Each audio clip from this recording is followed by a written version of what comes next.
Thank you. Good morning, all students. Now let's start the class. We will continue the class with the next topic. We are going to discuss the second topic of the present tense. Last week we have discussed about subject plus verb one, right? Now we are going to continue to the next topic. That is the second present tense. That is subject plus verb as or es.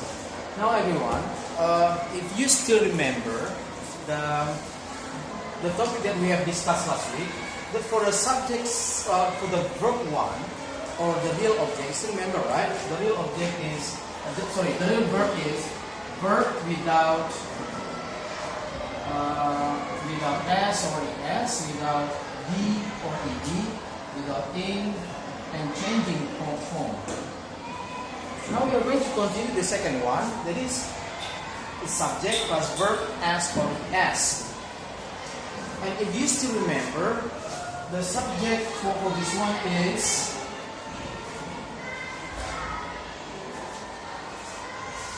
I, you, they, we, and plural noun. Now for the second one, this is what we are going to discuss.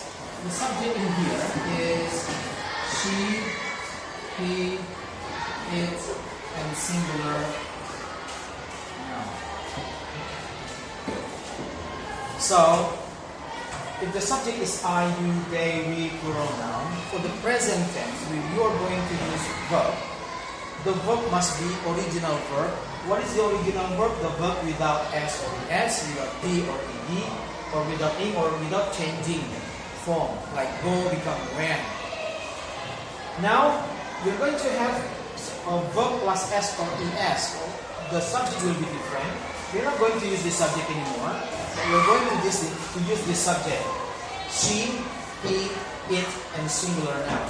And I believe you know already what the singular noun is.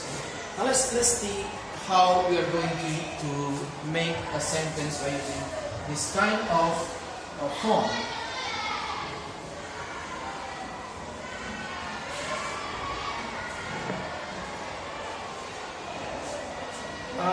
Actually, you cannot directly use as or es on the verb. It is not that simple, just putting as or es on the verb. But there must be a rule how to put verb plus s or es. Here you are, the rules of it. First,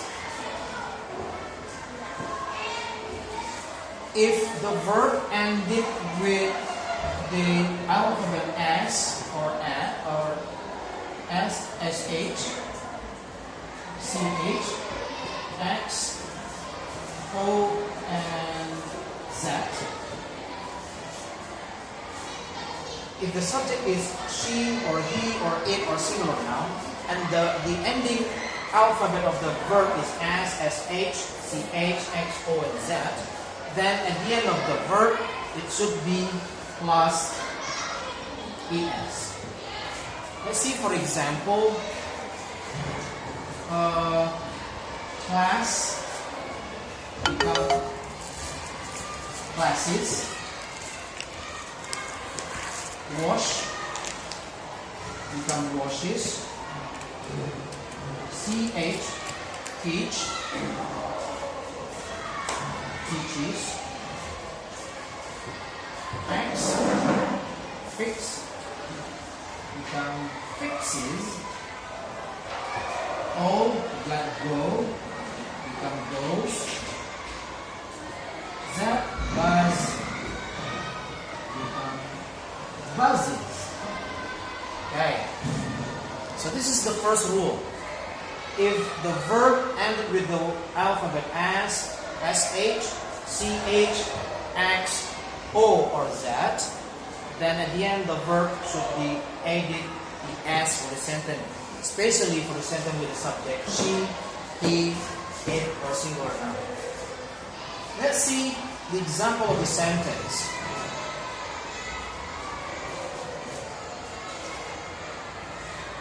Sorry, classes is noun.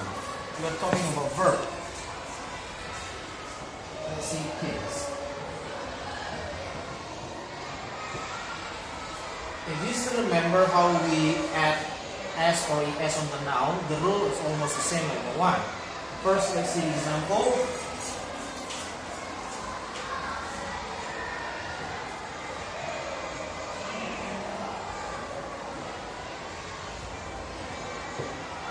This is a simple sentence. She washes her hand. See, the original verb is wash. Because the subject is she, then the verb should be plus es. This is why it becomes she washes her hand. And second of all, let's see the other example. Mr. Komar teaches us English. Mr. Komar teaches us English. Can you see that?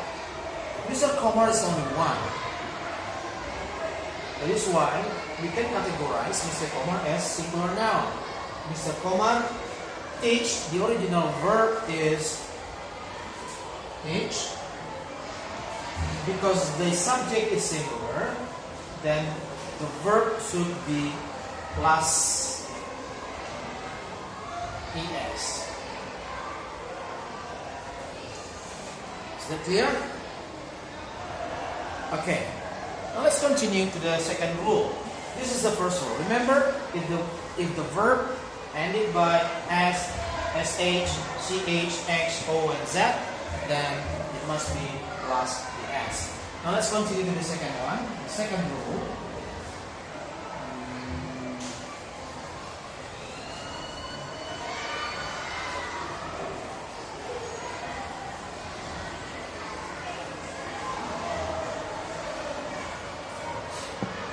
Let's continue.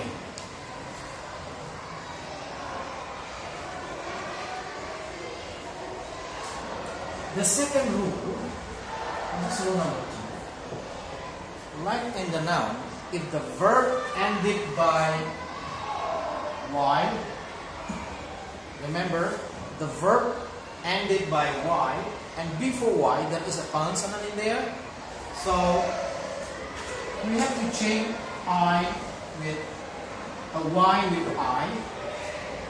Remember, if the verb ended with y and before y is consonant, we have to change y to I, then plus es. Let's see here. For example, cry. See? The verb cry ended by y, but before y we have r. R is a consonant. Then we have to replace y with I.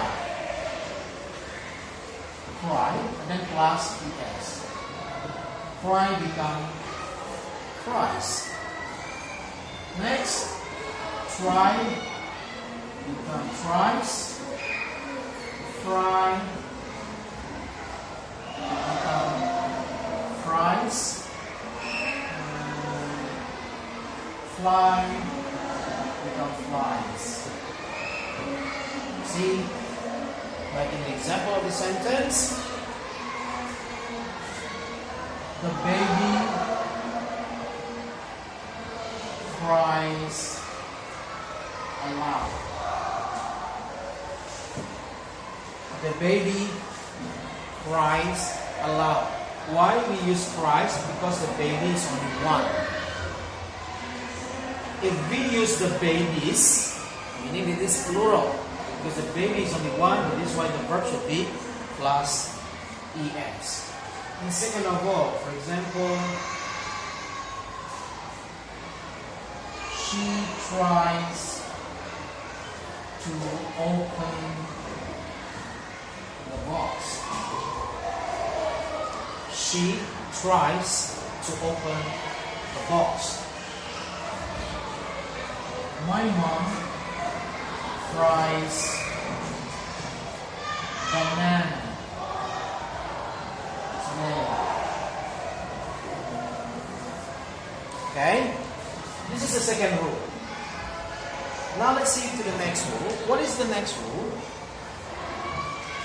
Rule number 3. Except or beside the rule number 1 and rule number 2, you directly plus S. So rule number 1, if the verb ended by S, SH, CH, O, X, and Z, plus S. And second one, if the verb ended by Y and proceeded by consonant, then Y should be replaced by I and plus ES. Now, number 3, directly plus ES beside those two rules. For example, sit becomes sits. Stand, stands. Read, reads. Listen, listens. And then take, takes, and so on and so forth. So this is just some example of it. Sits, stands, reads, listens, takes. See for the example of the sentence. She sits beside me. See, the verb sit plus S. He takes my money. Take plus S. Okay? These are the rule number 1, rule number 2, and rule number 3 about how to plus S or ES on the verb. I hope it's very clear for you before we're going on to the next. Now let's see how to construct another sentences, let's say in a negative form.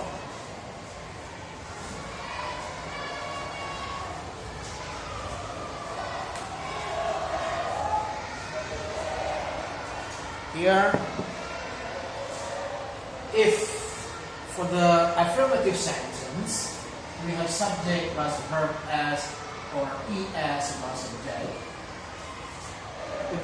Then, if you want to make it into negative form, see in here, subject plus does not, or commonly people say doesn't, to construct it. She does not or doesn't, and check this out. Plus verb 1. See? If the sentence becomes negative sentence, then the verb back to the original verb. See, for example, here she sits beside me. If you want to write it into negative sentence, then you can say she does not sit beside me.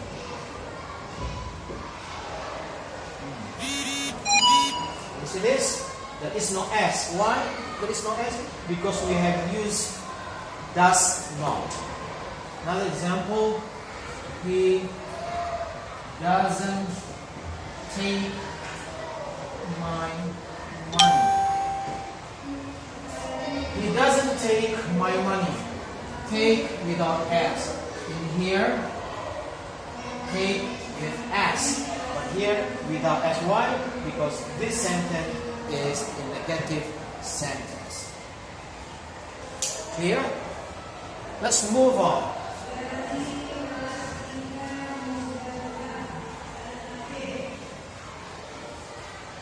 Let's move to the next.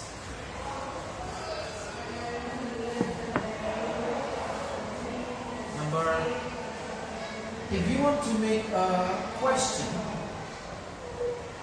by using this, then you have to do it like this one. You put does at the very beginning of the sentence, does, plus subject, plus verb 1. Same as in the negative sentence, the verb go back to the verb 1, and in here, the verb is also back to verb 1, not by using verb plus S anymore. So let's see, here you are.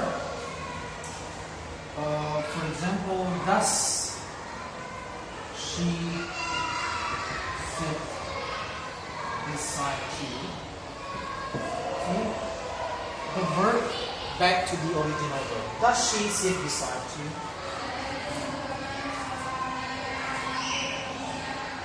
Does he take your money? Back to verb 1.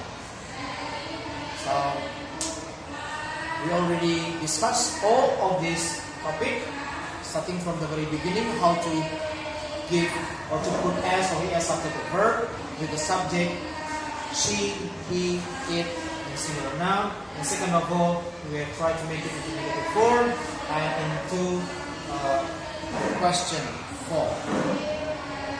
Now, to check whether you really understand this one, please try to solve the following question. I'll send to you on your classroom, and check the test in the classroom, the quiz, and then send it back to me. Well, thank you everyone. See you again next week.